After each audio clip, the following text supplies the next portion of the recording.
I've helped over 3,000 small businesses systemize their operations by setting up a work management software like these that allows you to run your entire business from one tab of your computer, so you have that business that really runs itself. But there's one thing that's going to stop projects like this in its tracks, and that's the phrase, "My team won't use it." Yep, if that is true for you, it doesn't matter if you switch tools, you change your SOPs, you change your layout, you add color coding. If your team is not using the tool, no amount of process work is going to make a difference. But don't give up yet. If you are someone who's struggling to get your team to use your work management software or to start following your process, these are the 5 go-to tactics I use with clients and in my own business to make sure that the change you are trying to make actually gets the attention that it deserves from your team. The first thing we're going to do is the easiest to do. It takes just 2 minutes. What I want you to do is go into the browser you use to watch this video right now and locate the settings. Inside the settings, you're going to see an option for a startup page. That is the page that shows up in your browser as soon as you open your window. What I'd like you to do is make sure you and everyone on your team set the new system as their startup page. That means if you're trying to get your team to start using Notion and you put that inside their settings, every time they open Safari to start their day, they're going to see Notion at the onset. This is a super lightweight change and a great way to just enforce that behavior that, hey, when you start your day, you look at this thing. Now, if you want to push it a little further, the next action you can do on top of that startup window change is to adjust how you are spending the time you have together. When are you regularly meeting or talking or interacting with the people you're trying to get to make this change? So for example, maybe you're saying, I'm really trying to get my creative team on board. I meet with them once a week, but we don't really talk outside of that. Perfect. What I would tell you if you were my client is take that meeting and I want you to show the tool you're trying to teach them to use, for example, SmartSuite, show SmartSuite during the meeting. Make SmartSuite the source of your agenda, that you're actually clicking through SmartSuite while you're talking through the meeting. If you're able to get people to actually use the tool during this meeting, that can be great. But at the most basic level, we're just aiming for product placement here. We just want your people to see that tool at least every week to increase the likelihood that they're going to remember it on their own. We are just trying to build familiarity here. But don't worry, product placement is not limited just to meetings. You can also sprinkle it in other areas of your life as well. For our third tactic, what I want you, your operator, the business owner to really demonstrate is the FOMO approach to the system. When you are talking about work, when you are sending links to files, I want you to be talking about this tool, even if it feels a little excessive. I want you to pretend you're on some trashy TV show like The Real Housewives, and you are contractually obligated to mention this product somehow naturally in the course of day-to-day conversation 5 times every day. So the next time you want to send information to somebody, rather than just writing the information out in an email, link to the software instead. The next time you want to celebrate someone's wins, type the win inside of the software and then send the link to them instead. You just want to make sure that throughout your day-to-day conversations, you're talking about this tool and you're forcing traffic to this tool by linking to it and mentioning it, rather than just copying and pasting other places. That is the worst thing you can do for an adoption. Now, if you want to push things even further, the fourth tactic is to monitor your work management software and actually celebrate or punish the usage of it. Now, this one really requires you to tread carefully and know your culture inside and out. But on the carrot side, the incentive side, if you are measuring your work management software, you might choose to celebrate in a meeting, in public, in chat, in Slack, and celebrate whoever has created the most work or completed the most tasks or commented the most or whatever, did something positive. Start celebrating them. This does require you looking for this information, but pretty much all the tools out there allow you to do that. Or if you have a slightly more competitive culture, you might position this more like a leaderboard. Like, here are the people who have finished the most tasks this week. Here are the people who have had the longest stretch of having no overdue tasks. Here are the people who have commented every day. Blah, blah, blah. We can celebrate the leaders. We could also go the opposite and punish those who are struggling in some way. Either way, we're kind of using social pressure and public competition/shame.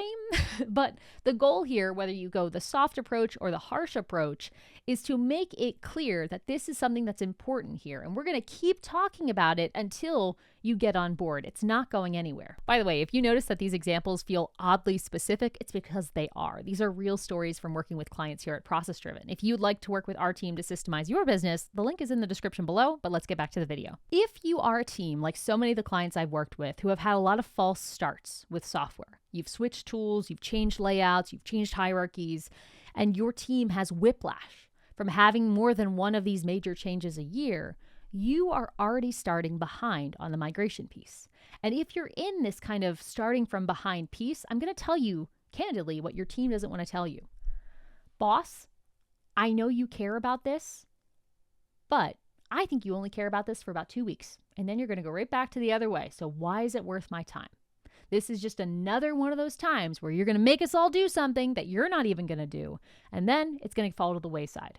Not even worth my energy to try to follow your rules. You're going to give up anyway. And you know what makes this worse? Is when leaders come into this situation presenting it as a choice. And I've seen this so many times where they'll build out something in place. It's not perfect, but it's a working draft. And in order to refine it, they need to start using the tool. But instead of using the tool, they treat it as a perpetual survey. They go to the team and they say, hey, we're thinking about doing this. What do you think? Oh, you don't like it? Okay, well, let me tweak it. What do you think about this? So you're like, oh, you don't like it. Okay, what about this? And we just keep doing that until there is absolutely no trust left in the trust bank, and your team doesn't even believe you anymore when you say this is important or this isn't, because you've shown them by your actions that everything you're presenting is just a choice, and you're asking for their gut reactions to something they've never even experienced. Now, I know this sounds harsh. This next part is going to sound even harsher, but if we are in a position where we've already shown the team we don't really mean what we say, for your final action to crank this up a notch and get adoption, I would suggest you do a forced trial period. Yeah, doesn't sound nice, but it really is intended in a nice way. Essentially, what the forced trial is all about is you get the team to use what exists as it is set up for a set period of time. When enrolling them in this trial of saying, hey, use the system, we make it very clear that this is for a limited time, but you have to follow XYZ rules. You have to. It's just required. And we need to hold people to that. The moment they're slipping, they stop using it, they start emailing this, that, and the other, we redirect and hold that boundary. We hold this boundary, no matter how painful it is, for the full test period, which will typically be about 2 weeks to 2 months. Only after then, can we do a more soft feedback-based approach to figuring out what's working and not working. Now, is this a fun way to do this project? No, it's not the most fun way. It's much more fun to get collective buy-in and build something together that we're all excited about and then go forward and try it together. So it's this co-built experiment. But the fact of the matter is, if you were in the difficult position of using up all the trust you have in that trust bank with your team, you don't have that luxury anymore. So we need to be a little bit more regimented about how we do this. And just by going through the test and actually holding true to your own promise to say, we're going to do this. I'm not going to let you back out. I'm not going to change my mind. I'm not going to lose focus. If you do that successfully, that trial will put a little trust back in the bank, and then you can go back into a more iterative, feedback-based, oh, how can we do this better? How can we adjust that? Just like we would for any other team who's not struggling in this area. We can make it more convenient to see. We can make it a centerpiece of our core meetings. We can talk about it as we go, so it's organically being mentioned. We can monitor its usage and create carrots and sticks. And at the extreme end, we can require an enrollment period to force the team to try it while at the same time forcing ourselves to demonstrate our commitment to this over a period of time. Just make sure that if you're doing this trial approach, you hold true on your promise, because that's why we have to go to this extreme to begin with. You need to hold that boundary. That is your job as a leader, whether an operator or a business owner. And that's what it's going to take to get people through this scary change. And of course, if you want help systemizing your business and taking your team through this kind of change, that's exactly where our team ProcessDriven can help. We've done this thousands of times. We're not afraid to hold people to those promises. You can use the link in the description below to book a call with our team and see if it's a good fit. But if you're serious about systemizing your business but not ready to jump on a call with my team, watch this video next to keep going on your journey. Until next time, enjoy the process.